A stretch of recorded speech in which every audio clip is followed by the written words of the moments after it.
பட்டா மாறுதல் செய்வது எப்படி? சொத்து வாங்குபவர்கள் அந்த சொத்தை தன் பெயருக்கு பத்திரப்பதிவு செய்துவிடுவதுடன் பட்டா மாற்றம் செய்ய வேண்டும்.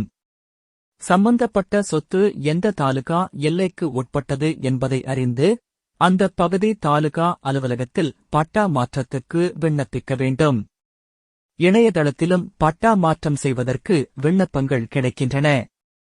அதனை பதிவிறக்கம் செய்து அதில் குறிப்பிடப்பட்டிருக்கும் விவரங்களை குறிப்பிட வேண்டும். விண்ணப்பதாரர் பெயர், தகப்பனார் அல்லது கணவர் பெயர், இருப்பிட முகவரி போன்ற விவரங்களை தெளிவாக எழுத வேண்டும். அத்துடன் பட்டா மாற்றம் கோரும் சொத்து பற்றிய விவரங்களை கவனமாக நிரப்ப வேண்டும். அந்த விவரங்களை பிழை இல்லாமல் பதிவு செய்ய வேண்டும். அதில் சர்வே எண் போன்ற இலக்கங்களை தவறு இல்லாமல் எழுத வேண்டும். சொத்துக்குரிய சர்வே எண் உள்ளடக்கிய இடம் முழுவதும் வாங்கப்பட்டு இருக்கிறதா?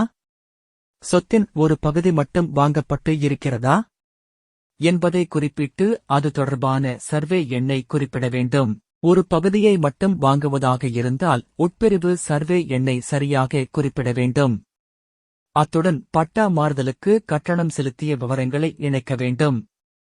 சொத்து விண்ணப்பிப்பவரின் கட்டுப்பாட்டில் இருப்பதை உறுதி செய்யும் வகையில் சொத்துவரி செலுத்திய ரசீது, குடும்ப அட்டை, வாக்காளர் அடையாள அட்டை, மின் கட்டண அட்டை ஆகியவற்றில் ஏதாவது ஒன்றின் நகலை இணைக்க வேண்டும். சொத்தானது பாகப்பிரிவினை, செட்டில்மெண்ட், உயில் என ஏதாவது ஒரு ஆவணம் மூலம் கிடைத்திருக்கலாம். அது பற்றிய விவரத்தையும் விண்ணப்பத்துடன் இணைக்க வேண்டும்.